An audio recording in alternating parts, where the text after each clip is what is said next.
नमस्कार दोस्तों, एग्जाम गुरु में आपका स्वागत है। दोस्तों इस क्लास में हम लोग देखने वाले हैं Uttar Pradesh power corporation limited UPPCL JE electronics के प्रीवियस ईयर के कुछ इंपॉर्टेंट क्वेश्चन। जी हाँ दोस्तों, इस क्लास में हम लोग देखने वाले हैं प्रीवियस ईयर के इंपॉर्टेंट क्वेश्चन और उसके साथ ही साथ जो दूसरे डिपार्टमेंट में जूनियर इंजीनियर के लेवल के जो क्वेश्चंस होते हैं वो भी इस क्लास में हम लोग देखने वाले हैं और उसके एक्सप्लेनेशन के साथ। और साथ ही साथ दोस्तों हम लोग ये भी देखेंगे कि उससे और क्या किस टाइप के क्वेश्चन पूछे जा सकते हैं, क्या क्या पॉसिबिलिटीज है। तो दोस्तों अगर आप मेरे चैनल पे नए हैं तो प्लीज़ मेरे चैनल को जरूर सब्सक्राइब कर लीजिएगा। अगर आप यूपीपीसीएल जेई इलेक्ट्रॉनिक्स के लिए प्रिपरेशन कर रहे हैं तो आपको सारे क्लासेस मेरे चैनल पे मिलने वाले हैं। तो चलिए दोस्तों आज के इस क्लास को स्टार्ट करते हैं। दोस्तों पहला क्वेश्चन आपके स्क्रीन पे दिख रहा होगा। इन अ सिमिट टिगर अगर यूटीपी की वैल्यू 12 वोल्ट दी गई है और एलटीपी की वैल्यू 8 वोल्ट दी गई है तो उस केस में हिस्टेरिसिस पीएच की वैल्यू क्या होगी। दोस्तों यूटीपी हिस्टेरिसिस इसमें एक्चुअली होता क्या है, सिमिटिगर के केस में ये कुछ इस टाइप का इसका आउटपुट वेवफॉर्म बनता है इस टाइप का, जिसमें ये वैल्यू कहलाती है यूटीपी अपर थ्रेशोल्ड पॉइंट और ये वैल्यू कहलाती है एलटीपी लोअर थ्रेशोल्ड पॉइंट। ये जो बीच का गैप होता है इसी को दोस्तों बोला जाता है हिस्टेरिसिस सिमिट टिगर के केस में। ये ऐसे टाइप के वेवफॉर्म सिर्फ और सिर्फ पॉजिटिव फीडबैक में पाए जाते हैं जब उसको हम एज अ कंपैरेटर सर्किट की तरह बिहेव कराते हैं। तो अब दोस्तों यहाँ पे जो VH की वैल्यू आ जाएगी, हिस्टेरिसिस वोल्टेज की वैल्यू आ जाएगी, वो क्या होगा, ये VUH मीन्स अपर threshold point minus LTP lower threshold point. तो इसका आंसर हो जाएगा दोस्तों UTP माइनस LTP जो कि 12 माइनस 8 इक्वल टू 4 वोल्ट हो जाएगा इसका आंसर। जी हाँ दोस्तों 4 वोल्ट हो जाएगा हिस्टेरिसिस का इस सिमिट टिगर के केस में। दोस्तों अगला क्वेश्चन आपके स्क्रीन पे दिख रहा है। अ semiconductor has temperature coefficient of resistance. तो दोस्तों इसका आंसर आपको पता है, बताने की जरूरत नहीं है, इसको मैंने बहुत बार एक्सप्लेन कर दिया, चलिए फिर से बता देते हैं एक बार। Semiconductor negative temperature coefficient contain करता है। जी हाँ दोस्तों इसको याद रखिएगा, सेमीकंडक्टर नेगेटिव टेम्परेचर कोफिशिएंट करता है। मेटल जो है वो पॉजिटिव रखता है और इंसुलेटर भी क्या रखता है, इंसुलेटर भी क्या रखता है, नेगेटिव टेम्परेचर कोफिशिएंट रखता है। ये तीनों पॉइंट आप याद रखिएगा। नेगेटिव पॉजिटिव टेम्परेचर कोफिशिएंट क्या होता है उसको भी मैं आपको बताना चाहूँगा। सेमीकंडक्टर के केस में अगर दोस्तों टेम्परेचर की वैल्यू बढ़ाते हैं तो इसकी कंडक्टिविटी की वैल्यू क्या होती है, बढ़ती है। कंडक्टिविटी की वैल्यू बढ़ती है मीन्स रजिस्टिविटी की वैल्यू क्या आ रही है, घट रही है। मीन्स टेम्परेचर को बढ़ाने पे रजिस्टिविटी की वैल्यू घट रही है, मीन्स ये नेगेटिव टेम्परेचर कोफिशिएंट है रेजिस्टेंस का सेमीकंडक्टर। ऐसे क्वेश्चन पूछे जाते हैं, ये क्वेश्चन बहुत बार एग्जामिनेशन में पूछा गया है, तो ये पॉइंट को आप याद रखिएगा। दोस्तों अगला क्वेश्चन है। इन अ ट्रांजिस्टर बीटा में be express in term of alpha as below. Alpha के टर्म में बीटा को क्या लिखना है इसको बताने की जरूरत नहीं है आप लोगों को इसका आंसर पता ही होगा। बीटा इक्वल्स टू क्या होता है दोस्तों, अल्फा अपान 1 माइनस अल्फा। दोस्तों यहाँ से ये क्लियर हो रहा है आपको कि बीटा क्या है, गेन होता है ट्रांजिस्टर का, और अल्फा की जो मैक्सिमम वैल्यू आइडल वैल्यू होती है दोस्तों वो 1 होती है। मीन्स अगर अल्फा की वैल्यू 1 हो रही है आइडल केस में तो यहाँ से बीटा की वैल्यू दोस्तों क्या हो जाएगी, इनफाइनाइट हो जाएगी, आप देख सकेंगे। मीन्स बीटा की वैल्यू जो है वो 0 से लेके इनफाइनाइट तक वेरी कर सकती है। जी हाँ दोस्तों 0 से लेके 1 से लेके इनफाइनाइट की वैल्यू, बीटा की वैल्यू जो है वो 1 से लेके इनफाइनाइट तक वेरी कर सकती है, और अल्फा की वैल्यू मैक्सिमम वैल्यू 1 होता है, 1 से कम ही अल्फा की वैल्यू जनरली होता है।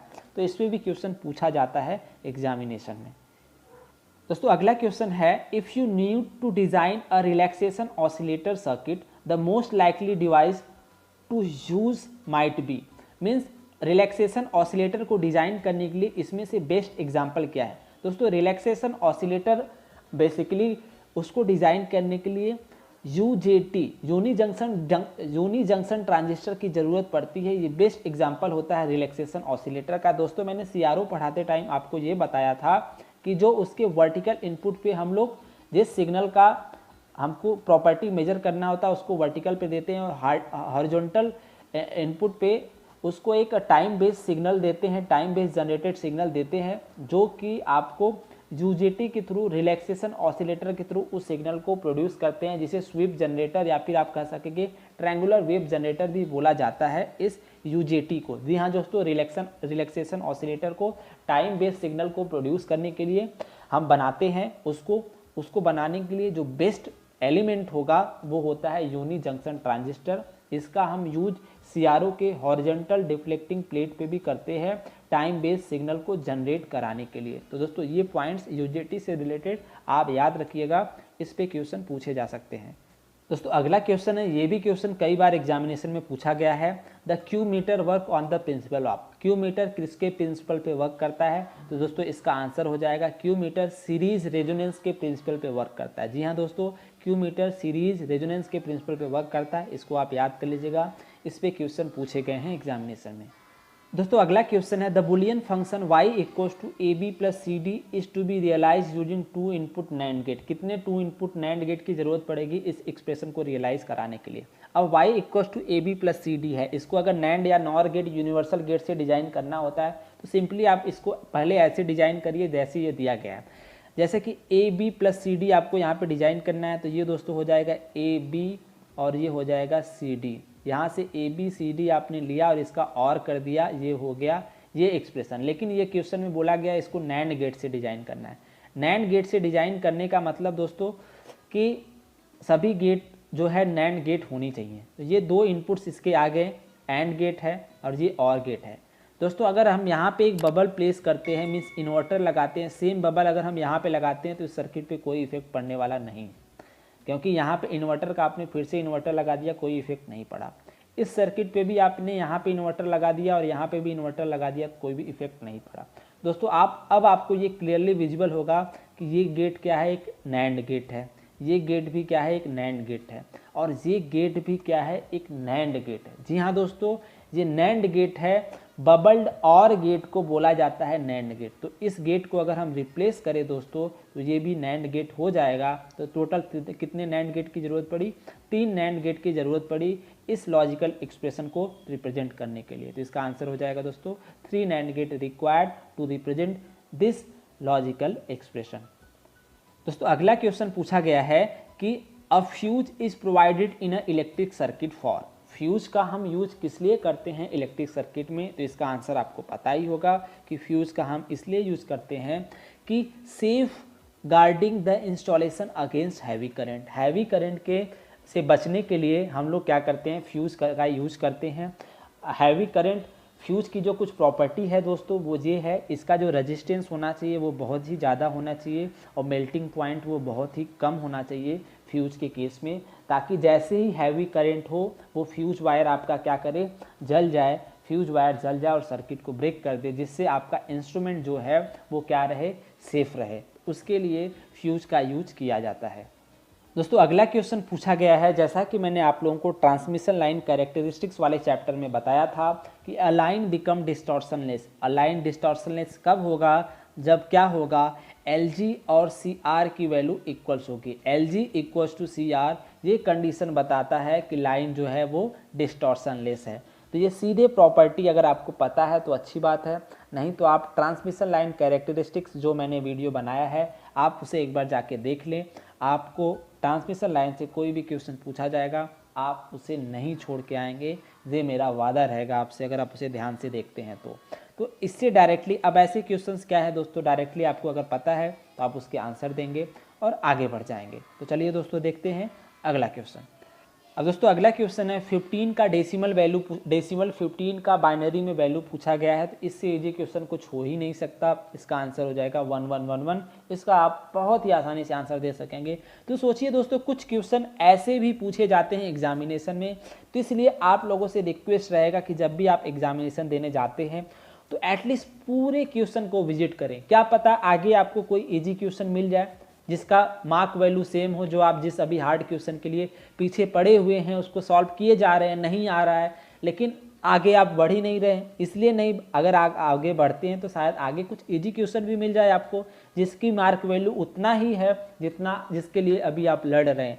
तो कोशिश करिएगा एग्जामिनेशन में कि पूरे क्वेश्चन का विजिट करिएगा एटलीस्ट, और इजी क्वेश्चन को पहले टिक करते हुए जाइएगा, उनको आप लेवल में डिवाइड कर दीजिएगा। दोस्तों मैं एक वीडियो बनाऊंगा आप लोगों के लिए, ताकि आप लोग कैसे एग्जामिनेशन में क्वेश्चन को अटेम्प्ट करें वो आप लोगों को पता लग सके। तो चलिए दोस्तों देखते हैं अगला क्वेश्चन। दोस्तों अगला क्वेश्चन पूछा गया है अ थर्मोकपल आर। थर्मोकपल क्या है? तो दोस्तों जैसा कि मैंने ट्रांसड्यूसर पढ़ाते टाइम आपको बताया था, थर्मोकपल एक एक्टिव ट्रांसड्यूसर है। जी हाँ दोस्तों, एक्टिव ट्रांसड्यूसर वो ट्रांसड्यूसर होते हैं जिसको एक्सटर्नल सप्लाई की ज़रूरत नहीं पड़ती, और पैसिव ट्रांसड्यूसर वो होते हैं जिनको एक्सटर्नल सप्लाई की ज़रूरत पड़ती है। तो थर्मोकपल यहाँ पे दोस्तों क्या है? एक एक्टिव ट्रांसड्यूसर है। दोस्तों अगला क्वेश्चन आपकी स्क्रीन पे दिख रहा है कि विच of the following operation is not performed by the CPU of a computer system. Computer system में सीपीयू के द्वारा कौन सा ऑपरेशन परफॉर्म नहीं किया जाता? पहला अर्थमेटिक ऑपरेशन, जी हाँ सीपीयू परफॉर्म करता है। प्रोवाइडिंग टाइमिंग सिग्नल, नहीं ये ऑपरेशन तो नहीं परफॉर्म करता है। कंट्रोल इंस्ट्रक्शन प्रोसेसिंग, ये ऑपरेशन परफॉर्म करना है। तो इसका जो आंसर हो जाएगा providing timing signal. Timing signal CPU produce नहीं करता है दोस्तों, वो टाइम बेस्ड सर्किट्स लगे होते हैं जो टाइमिंग सिग्नल प्रोड्यूस करता है। तो इसका जो आंसर हो जाएगा प्रोवाइडिंग टाइमिंग सिग्नल, क्योंकि सीपीयू कोई भी टाइमिंग सिग्नल प्रोवाइड नहीं करता। तो यही इसका राइट आंसर हो जाएगा इस क्वेश्चन के लिए। दोस्तों अगला क्वेश्चन है कम्युनिकेशन से indicate which of the following system is digital system. जी हाँ दोस्तों, कौन सा सिस्टम डिजिटल सिस्टम है? तो इसका दोस्तों आंसर हो जाएगा, जैसे अगर आप पहला देख रहे हैं pulse position modulation, pulse position modulation, दूसरा पल्स कोड मॉड्यूलेशन, तीसरा पल्स विड्थ मॉड्यूलेशन, एंड ये पल्स फ्रीक्वेंसी मॉड्यूलेशन। ये तो कोई मॉड्यूलेशन का टाइप ही नहीं है, बट इसमें ऑप्शन में दे दिया, कोई बात नहीं, लेकिन हमें उस पर नहीं जाना है। हम देखेंगे दोस्तों पल्स कोड मॉड्यूलेशन। जी हाँ दोस्तों, पल्स कोड मॉड्यूलेशन पीसीएम जो होता है वो एक डिजिटल मॉड्यूलेशन टेक्निक होता है। जब भी बात आए डिजिटल मॉड्यूलेशन टेक्निक की, तो पल्स कोड मॉड्यूलेशन आपका राइट आंसर हो जाएगा इस केस में। दोस्तों अगला क्वेश्चन है the memory addressing capacity of 8086। जैसा कि दोस्तों आपको पता है 8086 के केस में 20 एड्रेस लाइन होते हैं। 20 एड्रेस लाइन होते हैं, मतलब इसका जो मेमोरी एड्रेसिंग कैपेसिटी हो जाएगा वो 2 to the power 20, मतलब 1 MB हो जाएगा इसका मेमोरी एड्रेसिंग कैपेसिटी। जी हाँ दोस्तों, तो इसका आंसर हो जाएगा 1 MB is the right answer for this question. दोस्तों अगला क्वेश्चन आपके स्क्रीन पे दिख रहा होगा the measure of mismatch between the load and transmission line is known as. Transmission line और लोड के बीच में जो मिसमैच को मेजर किया जाता है वो किसके कारण मेजर किया जाता है? तो जी हाँ दोस्तों, ये क्वेश्चन ट्रांसमिशन लाइन से है। इसका मेजर दोस्तों रिफ्लेक्शन कोफिशिएंट के थ्रू होता है। जी हाँ दोस्तों, रिफ्लेक्शन कोफिशिएंट से लोड का मिसमैच जो होता है उससे हम मेजर कर सकते हैं रिफ्लेक्शन कोफिशिएंट। तो इसका दोस्तों आंसर हो जाएगा reflection coefficient is the right answer for this question. दोस्तों अगला क्वेश्चन आपके स्क्रीन पे दिख रहा होगा which of the following instruction are not use in 8080 microprocessor. जी हाँ दोस्तों, इसमें से कौन सा इंस्ट्रक्शन 8080 माइक्रो प्रोसेसर में यूज नहीं होता? तो दोस्तों ये बहुत ही टफ क्वेश्चन तो नहीं है, मैंने स्टार्टिंग में ही आपको बता दिया था कि 8080 माइक्रो प्रोसेसर से जब 8085 माइक्रो प्रोसेसर में स्विच किया गया, तो इसके बीच में जो बेसिक डिफरेंस था कि 8085 में सिर्फ 2 एक्स्ट्रा इंस्ट्रक्शन यूज हुए थे 8080 के कंपैरिजन में, जो था read interrupt mask and set interrupt mask. RIM और सिम 2 एक्स्ट्रा इंस्ट्रक्शन यूज हुए थे 8085 के केस में, अगर कंपेयर किया जाए उससे 8080 माइक्रो प्रोसेसर से। तो यहाँ से दोस्तों इसका आंसर हो जाएगा कि रिम और सिम 8080 में नहीं होगा, क्योंकि रिम और सिम उससे एडवांस वाले माइक्रो प्रोसेसर में यूज हुआ था 8085 में। जी हाँ दोस्तों, इसका आंसर हो जाएगा रिम और सिम। दोस्तों अगला क्वेश्चन आपके स्क्रीन पे दिख रहा होगा the number of bytes in an instruction for 8085 can be. 8085 के केस में दोस्तों जैसा कि आपको पता है 1 बाइट का इंस्ट्रक्शन भी यूज होता है, 2 बाइट का इंस्ट्रक्शन भी यूज होता है और 3 बाइट का भी इंस्ट्रक्शन यूज होता है। तो दोस्तों इसका राइट आंसर हो जाएगा 1, 2 और 3 बाइट के इंस्ट्रक्शन यूज होते हैं 8085 माइक्रो प्रोसेसर के केस में। दोस्तों अगला क्वेश्चन आपके स्क्रीन पे है computational circuitry in a CPU is referred to as the. जो कंप्यूटेशनल सर्किट जो कैलकुलेटिंग के लिए यूज होता है उसमें ALU arithmetic and logic unit का यूज होता है दोस्तों सीपीयू के केस में। तो इसका आंसर हो जाएगा अर्थमेटिक एंड लॉजिक यूनिट। दोस्तों अगला क्वेश्चन है बेसिक इलेक्ट्रिकल से ट्रांसफार्मर क्या ट्रांसफॉर्म करता है? तो जी हाँ दोस्तों, एक ट्रांसफार्मर जो है वो वोल्टेज और करंट को ट्रांसफॉर्म करता है अपने प्राइमरी वाइंडिंग से सेकेंडरी वाइंडिंग के केस में। दोस्तों ट्रांसफार्मर के केस में जो पावर होता है वो सेम होता है दोनों टर्मिनल पे, दोनों प्राइमरी वाइंडिंग्स पे और सेकेंडरी वाइंडिंग पे पावर की वैल्यू सेम होती है, और जो वोल्टेज और करंट की वैल्यू जो होती है वो डिपेंड करती है उनके प्राइमरी और वाइंडिंग्स पे। नंबर ऑफ प्राइमरी वाइंडिंग और नंबर ऑफ सेकेंडरी वाइंडिंग पे डिपेंड करता है प्राइमरी वोल्टेज और सेकेंडरी वोल्टेज। दोस्तों अगला क्वेश्चन आपकी स्क्रीन पे दिख रहा है, the pre emphasis circuit is used. दोस्तों जैसा कि आपको पता है प्री एम्फेसिस सर्किट मॉड्यूलेशन के पहले यूज किया जाता है। जी हाँ दोस्तों, मॉड्यूलेशन के पहले प्री एम्फेसिस सर्किट यूज किया जाता है और डी एम्फेसिस सर्किट मॉड्यूलेशन के बाद यूज होता है। मॉड्यूलेशन के बाद डी एम्फेसिस सर्किट यूज होता है और प्री एम्फेसिस सर्किट इसके नाम से ही क्लियर है दोस्तों, ये प्री वर्ड पे जाइएगा, प्री मीन्स पहले, तो पहले यूज होता है मॉड्यूलेशन के।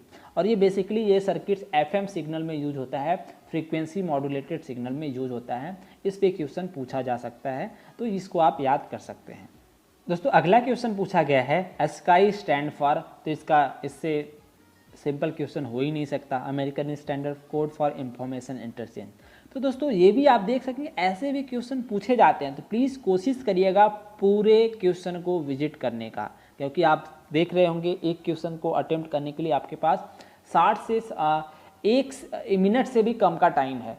तो क्वेश्चन का लेवल कैसा हो सकता है आप समझ सकते हैं। तो एक बार सारे क्वेश्चंस को विजिट करिएगा, कोई क्वेश्चन आपको लग रहा हो कि ये टफ है तो उस पर ज़्यादा टाइम मत दीजिएगा, क्योंकि सेम टफ क्वेश्चन के लिए आप आगे 2 से 3 क्वेश्चन कर सकेंगे उतने ही टाइम में, और सबका जो मार्क वैल्यू है दोस्तों वो सेम है, इसलिए पूरे क्वेश्चन को विजिट करने की कोशिश करिएगा।